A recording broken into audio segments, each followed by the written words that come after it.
See if they do this time. Nope, they're going to play action fake. Blackledge over the middle. Did he get it? Touchdown! Kurt Bowman. I tell you, that couldn't have been any closer. He just took that off the very top of the grass, didn't he?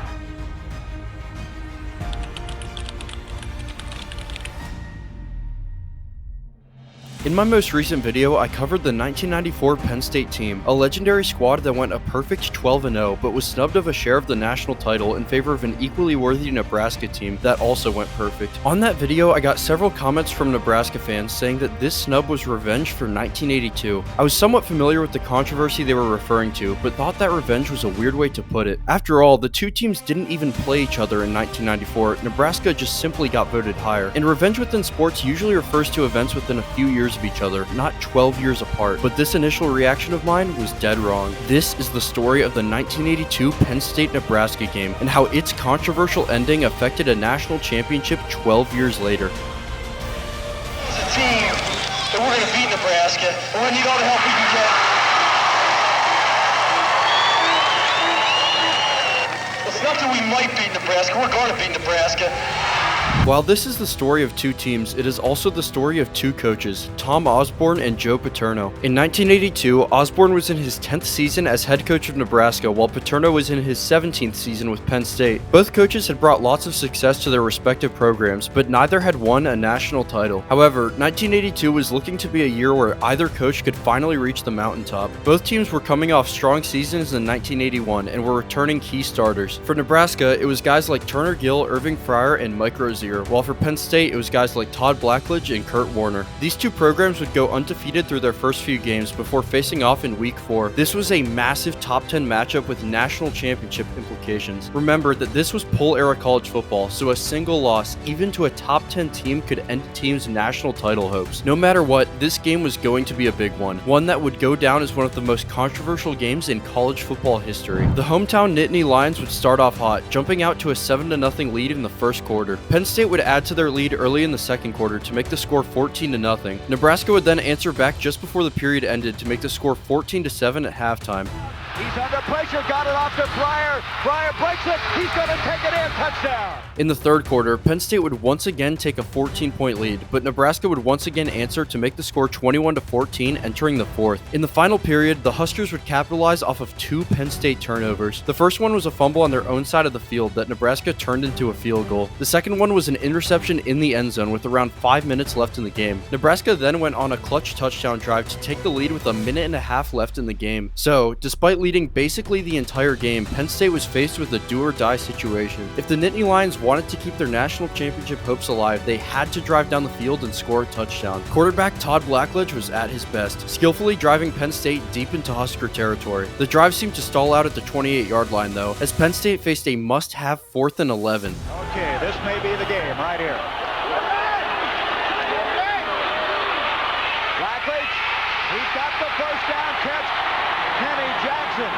Jackson has it at the 22, and they're still alive. Penn State was still alive, but time was running out. After a Blackledge scramble, there was only 13 seconds left in the game. On the following play, controversy struck. Blackledge found his tight end Mike McCloskey to get the ball down to the 2-yard line. Here's the thing, this ball was not caught in bounds. His back foot is not dragging on the turf, but is instead off the ground. McCloskey even admitted this in an interview years later, saying, "That's the first time I've ever said I was out." To the dismay of Nebraska fans, the referee on the sideline had a great view of the play, but still called it a complete catch. Needless to say, this call was very controversial, and it meant that Penn State was just 2 yards away from scoring a go-ahead touchdown. The Nittany Lions only had time for 1 or 2 plays. They had to have it now.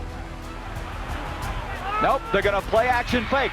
Blackledge over the middle. Did he get it? Touchdown! Kurt Bowman.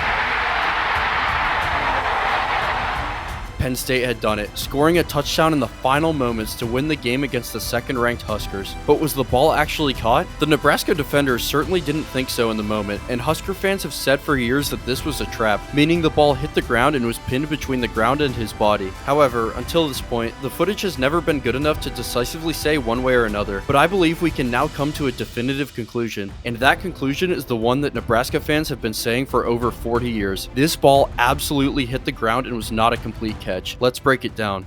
Alright, so I've watched this play probably well over 100 times, so I think I've got a pretty good grasp of what happens here. So I'll kind of show you all the key pointers. So first thing we're going to focus on is the football and then this gap in his arms. You see that gap? He's got his arms kind of either side.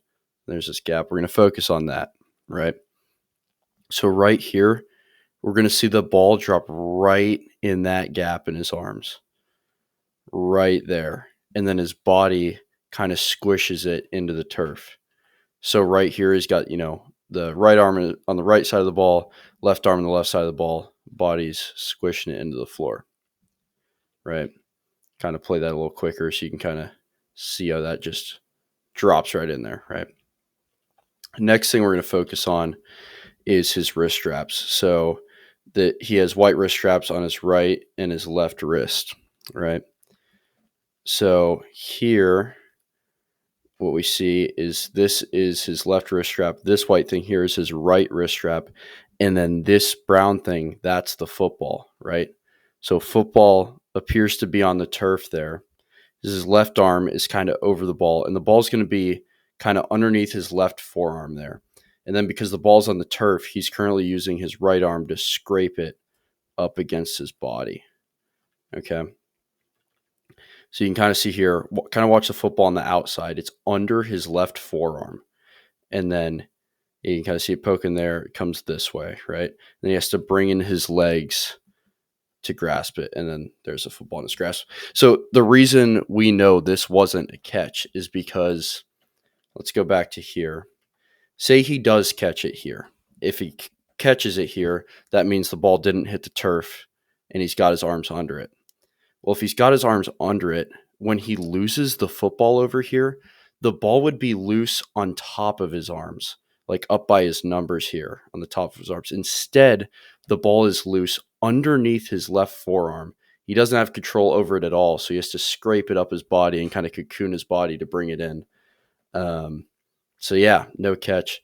Frankly, I don't really blame the ref for missing this one. He's just not got good vision. Body's blocking the ball entirely. He's kind of on the right side of him.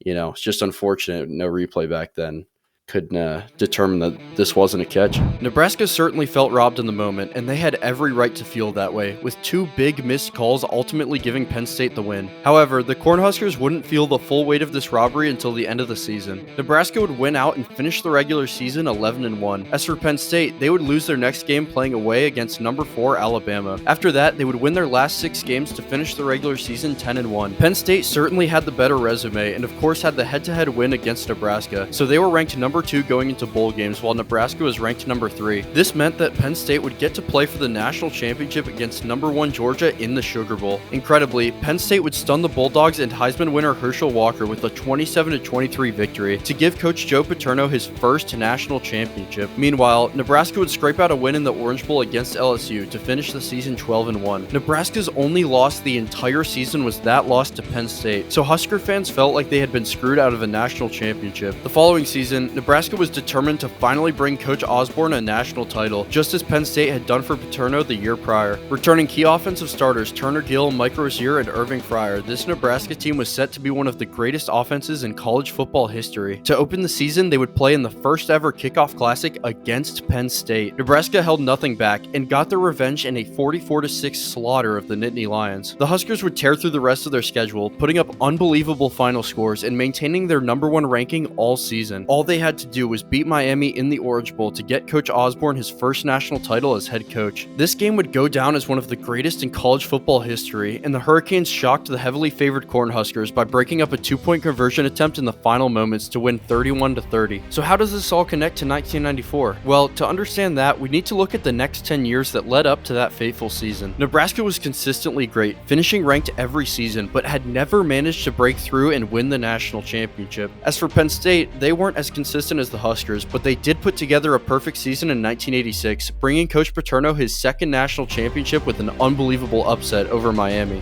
So, when we look at 1994, we see two coaches that are so similar yet so different. Joe Paterno was in his 29th season as Penn State's head coach and had led the Nittany Lions to 2 national titles. Tom Osborne was in his 22nd season as Nebraska's head coach, and despite many close calls, had never reached the mountaintop. So, when Nebraska was going perfect in 1994, voters wanted to put the Huskers at number 1. They wanted to see Tom Osborne finally capture that elusive national title. That was the storyline the media cared about. They didn't care as much for Penn State and Coach Paterno because he had already won it twice before. That's why the votes were so lopsided in favor of Nebraska, and why a year that should have ended with a split national championship instead ended as a consensus title for Nebraska. For Husker fans, this snub was revenge for 1982. In their eyes, Nebraska was robbed of a national title in 1982, so it was only right that Penn State was robbed of a national title in 1994. This may seem a little ridiculous to the neutral observer, but this really was the feeling at the time, and frankly is still the feeling to this day. Turner Gill, the quarterback of the '82 Nebraska team, who later joined Nebraska as the quarterbacks coach, had this to say about the controversy. "There are no hard feelings, because we got our championship in 1994 and they didn't." Penn State players certainly did not agree with this, with tight end Mike McCloskey saying,